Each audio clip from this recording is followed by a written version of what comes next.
महाराष्ट्र में बटेंगे तो कटेंगे के नारे पर महाराष्ट्र में महायुति बटती हुई दिखाई दे रही है और आज तक से खास बातचीत में डिप्टी सीएम देवेंद्र फडणवीस ने साफ तौर पर कहा कि अजीत पवार नारा समझ नहीं पाए हैं।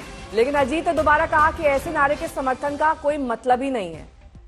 पहले भी इस नारे को लेकर दो फाड़ दिखाई दी थी महायुति। एक बार फिर दोनों नेताओं ने अपने अपने इंटरव्यू में ये कहा है साफ तौर पर कि देवेंद्र फडणवीस ने कहा है कि अजीत पवार नारा नहीं समझे हैं और अजीत पवार ये कह रहे हैं कि ऐसे नारे का समर्थन हम नहीं कर सकते।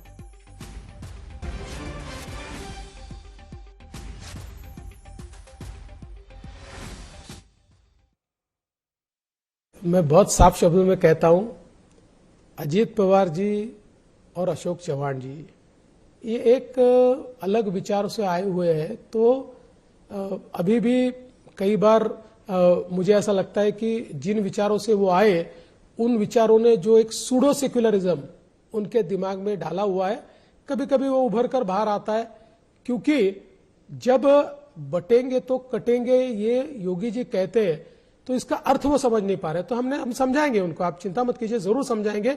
और मुझे लगता है, मैंने पंकजा जी से बात की, पंकजा जी ने ये कहा कि हम लोग तो विकास के भरोसे जीत रहे। जब उनको पूछा गया कि आप इसके भरोसे जीत रहे, तो उन्होंने कहा नहीं हम तो विकास के भरोसे जीत रहे। तो उनके मन में कोई शंका नहीं है। There is no rift. प्रधानमंत्री जी की सभाओं में हमने नेताओं को बांट लिया था। पहली सभा में मैं रहा, फिर एक सभा में सीएम साहब रहे, फिर एक सभा में अजित दादा रहे, एक सभा में तटकरे जी रहे। तो इस प्रकार से हमने अलग अलग सभाओं में अलग अलग लोग जाएंगे तय किया था। इसमें कोई रिफ्ट नहीं है। हाँ, इस बात पर 100% रिफ्ट है कि नवाब मलिक का काम हम नहीं करेंगे।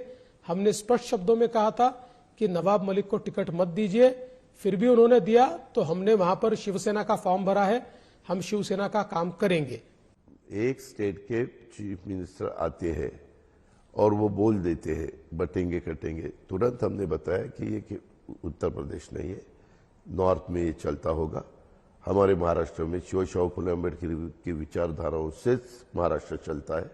मैंने हमेशा देखा है, जब से मैं पॉलिटिक्स में आया हूँ या उससे पहले एक स्टूडेंट के नाते मैं जब सोचता था तो भी मैंने देखा है, उसके बजाय वो दूसरा कोई सोच ही नहीं सकता। अजीत जी, फडणवीस जी से मैंने पूछा यही सवाल, तो उन्होंने कहा इट्स ए हिस्टोरिकल फैक्ट कि हमारे मुल्क में ये हुआ है कि जब हिंदू एक साथ नहीं रहते, बंटते हैं, तो फिर उनका जो पॉपुलेशन है वो कम होता जाता है और वायलेंस बढ़ता है उनके खिलाफ। नीता जी, हर एक का अलग अलग, अभी अलग अलग लोगों को हम इंटरव्यू देते हैं, हर एक के सवाल पूछने का अलग अलग सवाल वो पूछ सकते हैं। देवेंद्र जी का क्या आंसर है मुझे मालूम नहीं। मैंने आपको बताया कि हमें ये कटेंगे बटेंगे पसंद नहीं है।